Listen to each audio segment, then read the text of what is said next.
Assalamualaikum warahmatullahi wabarakatuh. Perkenalkan, saya Wendri dari SMP Muhammadiyah Haji Berang, CGP Angkatan 11, Kabupaten Banyumas.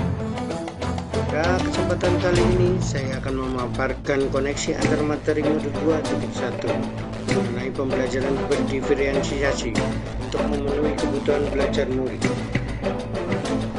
Buatlah kesimpulan tentang apa yang dimaksud dengan pembelajaran berdiferensiasi.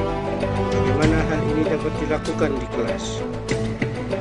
Pembelajaran berdiferensiasi merupakan pendekatan pembelajaran yang memperhatikan keragaman kebutuhan, minat, dan kemampuan individu dalam sebuah kelas.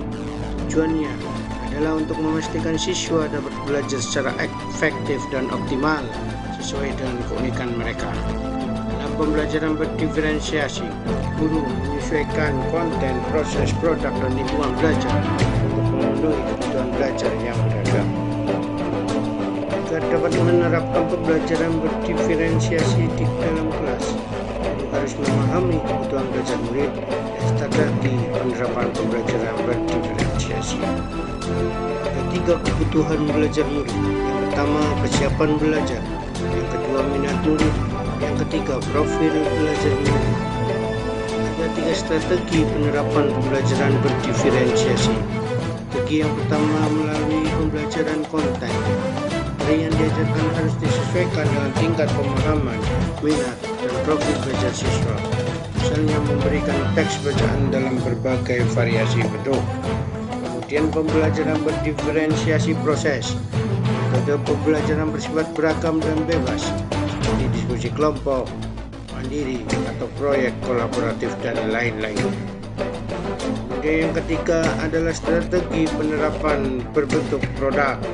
Siswa diberi kebebasan menunjukkan pemahaman mereka dalam memilih variasi hasil penugasan seperti membuat PowerPoint, tulisan esai, infografis, poster, video, ataupun presentasi dan bentuk yang lainnya. Pertanyaan yang kedua, jelaskan bagaimana pembelajaran berdiferensiasi dapat memenuhi kebutuhan belajar murid dan membantu mencapai hasil belajar yang optimal. Dengan memperhatikan perbedaan individu, pembelajaran berdiferensiasi dapat membantu setiap siswa belajar dengan cara yang paling efektif bagi mereka. Siswa yang memiliki kemampuan lebih tinggi dapat diberikan tantangan yang lebih, sementara siswa yang membutuhkan bantuan tambahan dapat mendapat dukungan yang sesuai. Selain itu, dengan menyesuaikan metode pengajaran dengan kebutuhan siswa, pembelajaran berdiferensiasi membantu meningkatkan motivasi dan keterlibatan siswa. Pada akhirnya, dapat meningkatkan hasil belajar mereka secara optimal.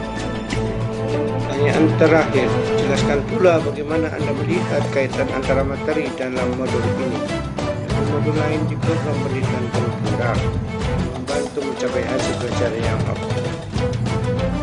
Kaitan antara modul 2.1 dan modul 1.1. Dapat melakukan pembelajaran berdiferensiasi, guru harus berusaha memenuhi kebutuhan belajar murid sesuai dengan kodrat alam dan kodrat zaman berdasarkan filosofi Ki Hajar Dewantara. Kaitan antara modul 2.1 dengan modul 1.2 adalah seorang guru harus mengimplikasikan nilai dan peran guru penggerak dalam menciptakan pembelajaran yang menuntun murid ke arah kemerdekaan belajar. Kaitan antara modul 2.1 dengan modul 1.3. Pembelajaran berdiferensiasi dapat menjadi salah satu strategi untuk mewujudkan visi guru penggerak yang berpihak pada murid. Kaitan antara modul 2.1 dengan modul 1.4. Dalam pelaksanaan pembelajaran berdiferensiasi, antara guru dan murid harus memiliki keyakinan keras agar proses pembelajaran dapat berjalan dengan baik sesuai dengan nilai-nilai kebajikan. Sekian, terima kasih sudah menonton. Salam guru penggerak. Bergerak, bergerak, menggerakkan. Jangan lupa subscribe, like, and comment.